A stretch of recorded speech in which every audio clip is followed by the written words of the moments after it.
नमस्कार दोस्तों, अभी हम खड़े हैं कांग्रेस के राजीव भवन में और आज यहाँ पर एक चुनाव समिति की बैठक रखी गई थी जिसमें आज मुख्यमंत्री भूपेश बघेल और पीसीसी चीफ दीपक बैज जी उपस्थित थे और छत्तीसगढ़ प्रभारी कुमारी शैलजा जी भी आई हुई थी। यहाँ पे तमाम जो है तकनीकी बातों पर आज बातचीत की गई है और कई ऐसी मॉनिटरिंग टीम बनाने की भी बात की जा रही है जो कि बूथ स्तर पर और ब्लॉक स्तर पर काम करेगी।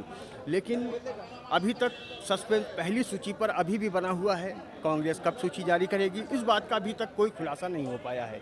बने रहिए जावेद अख्तर के साथ, सलाम नेशन के साथ। इस स्तरीय समिति है, उन सब पर निगरानी रखेगी और सभी प्रकोष्ठों को अपने में समाहित करके चलाएगी।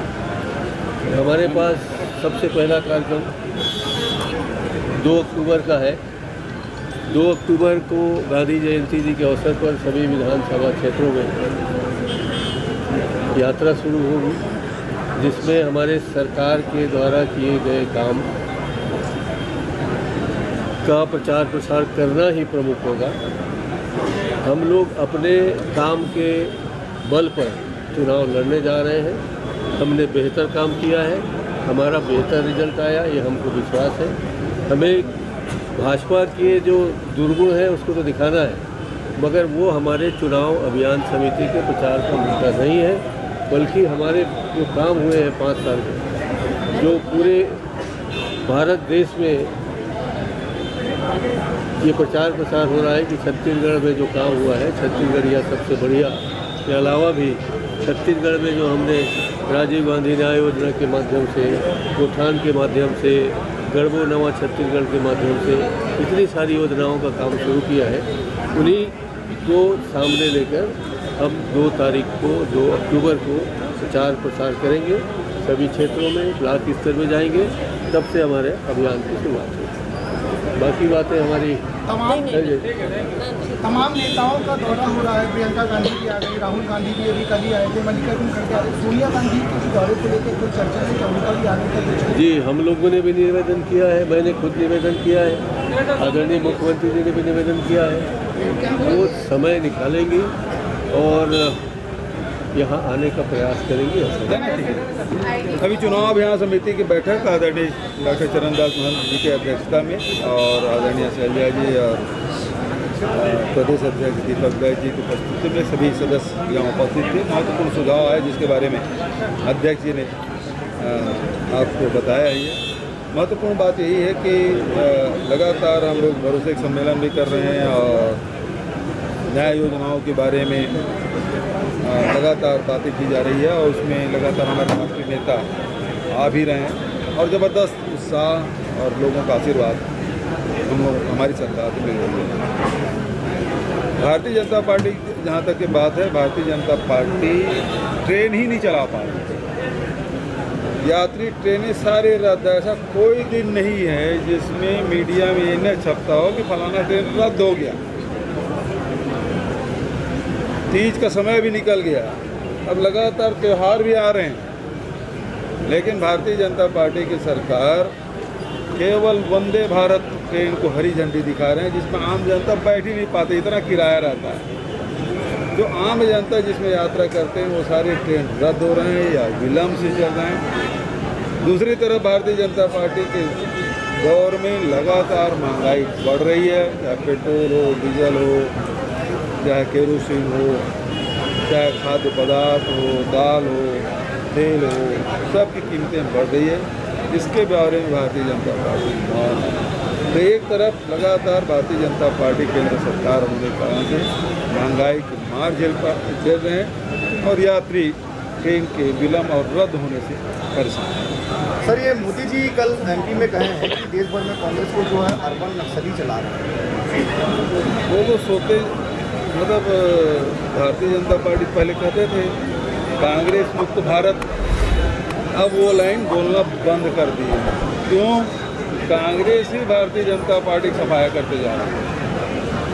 पहले तो छत्तीसगढ़, मध्य प्रदेश और राजस्थान में किए, फिर अभी तेलंगाना, कर्नाटक और हिमाचल प्रदेश में किए। तो उनको भय केवल कांग्रेस पार्टी से और भय राहुल गांधी से। सर, मध्य प्रदेश में भारतीय जनता पार्टी ने अब अपने सांसदों को उतार दिया है, केंद्रीय मंत्रियों को, चाहे वो नरेंद्र सिंह तोमर हो, चाहे वो लस्ते हो, तमाम लोग। इसी तरह की चर्चाएं छत्तीसगढ़ के अंदर की। तो क्या माना जाए, कैंडिडेट नहीं मिल रहे या इनको भरोसा नहीं है? सबसे पहली बात यह है कि जो लगातार केंद्रीय मंत्री बने हुए थे, सांसद बने हुए थे, उनको यदि विधानसभा में उतारा जा रहा है, इसका मतलब ये है कि मध्य प्रदेश में भारतीय जनता पार्टी हारने वाली है। और इस भय से अपने बड़े बड़े योद्धाओं को उतार रहे हैं, लेकिन आप सब समझ रहे हैं कि स्थिति क्या है। ठीक है, इसमें सबसे पहले जो है क्या ऐसा निर्णय लिया गया है कि जल्द आज चुनाव अभियान समिति का बैठक हुआ है, कोई प्रत्याशी संबंधित चर्चा नहीं हुआ है। चुनाव अभियान चुनाव प्रचार समिति है ये, जहाँ ये चुनाव के दौरान ये मेन समिति काम करेगी, इसलिए इस समिति का पहला बैठक है।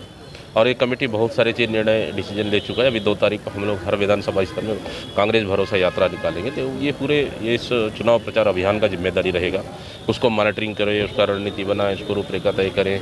तो इस तरह से हर कार्यक्रमों में चुनाव अभियान समिति का चुनाव तक, वोटिंग तक महत्वपूर्ण जवाबदारी है। जैसे कि भाजपा की पहली सूची आ गई, अभी तक कांग्रेस की पहली सूची बहुत सस्पेंस। हम लोग की भी सूची तैयार है, हम लोग की सूची भी तैयार है। हम लोग कोशिश कर रहे हैं तो जल्दी घोषित हो जाए, हम लोग तो चाह रहे हैं। हम लोग का सूची में कोई डिले नहीं, तैयार है हम लोग। बाहुल सीट से आते हैं और आदिवासियों का आपकी क्या रुझान लग रहा है? देखिए, बस्तर और सरगुजा देखा जाए तो मैं तो सरगुजा से, बस्तर से आता हूँ, तो बस्तर तो हमेशा कांग्रेस के साथ रहा है।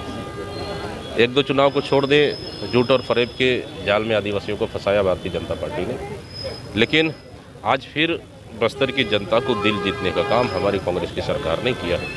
आज भी बस्तर की जनता कांग्रेस पार्टी के साथ है और पूरा हम 12 से 12 जीत के जाएंगे।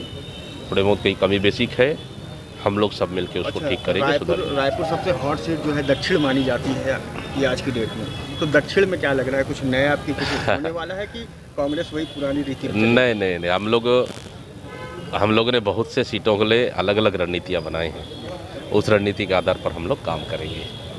नमस्कार। नमस्कार। ये जो आज कांग्रेस भवन में, राजीव भवन में जो बैठक रखी गई थी, इसमें क्या आज चर्चा की गई है और उसमें आपकी उपस्थिति किस कारण से हुई है? मैं बिलेगढ़ विधानसभा से आया हूँ, राजमहल पी.के. घितलहरे, रिटायर्ड कृषि अधिकारी, और मैं भी कांग्रेस पार्टी से उम्मीदवार हूँ, आवेदन लगाया हूँ।